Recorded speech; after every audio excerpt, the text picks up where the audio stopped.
1 year of my tour in England is complete, and I went by train to Scotland, Prestwick, Scotland, and I stopped off at Edinburgh, and there are some Looks like Roman ruins. ruins. In Scotland, this is the fourth bridge. By the way, when I was in Scotland for a day or two before my flight home, I stayed with a Scottish family, and they took me on a whirlwind tour of Edinburgh. How did you meet them? I was given a reference in Reading that I should see these people. And I remember they had a kid about, 14, 15 years old, and we were outside, and I said, you Scottish folks are, so-and-so and so-and-so. He said, excuse me, I'm not English.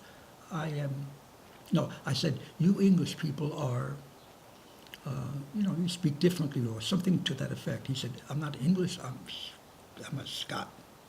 I said, oh, it's all the same thing. Ah, He didn't say anything. There's the fourth bridge. And this had been built, I think, just a few years before. So this was rather new, revolutionary. These are the folks, what a bunch of deadbeats. I didn't know any of these people before, and we were waiting to go home on a transport. 1, 2, 3, 4, 5, 6. And I said, hey, why don't you guys get together, stand over here and I want to take a picture. And they were reluctant, as you can see. Some of them could care less. They didn't even bother to look up. And bunch of characters. This guy with combat boots on, and the other ones with dress shoes, combat boots. I don't know how I was dressed. There's a view of Edinburgh from the castle up on in Edinburgh. There's a castle where the Queen stays when she's in Scotland. Again, looking down.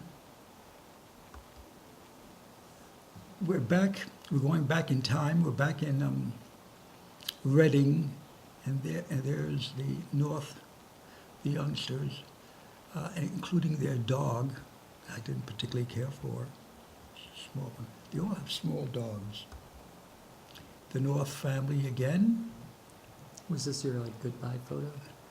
This very close to saying au revoir. There they are again. The lady on the left is the wife of the minister. The fellow on the right was the preacher. He was very dynamic. And that boy there was about 15, 16 years old. I met him again, about 20 years ago, extremely successful in the city. The city is the business district of London, and he's a millionaire now, according to Anne and Brian. They told me the cousin, he's a cousin to Anne. There, where we have just left the house on Northumberland Street and we're heading toward the chapel down the street, typical English homes of the 1950s. Streets are rather clean, not too many cars. There's Anne with her dog. She's always had, even now, a dog that's very small. The Lunn family, this is George Addington, the fellow who went with me on that trip to Europe. And he's with Mr. and Mrs. Lunn and their little kid. And there they are in the back of their little, they call it bungalow, their little bungalow. There is the Mr. and Mrs. Eels, And the boy, I can't think of his name right now. He had, by the way, in a cage, a monkey.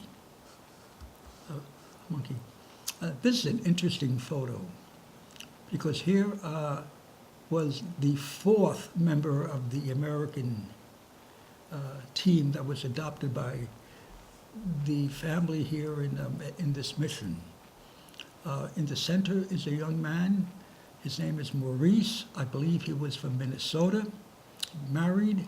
But as you can see, he was going with this girl, and everybody was talking about this man, he's married, he's going with so-and-so. And not too long ago, Anne met her, of course, in Chichester. Now she's a senior citizen and all that. The fellow on the right was a naval officer in the Second World War. He looks very military. And the fellow over here, the third from the left, was in the Grenadier Guards. He was very proud of being a member of the Grenadier Guards. And I think I made him a little bit angry when I mentioned Arnhem and that it wasn't a spectacular victory for the British. He didn't particularly care for that. I hope we have all that.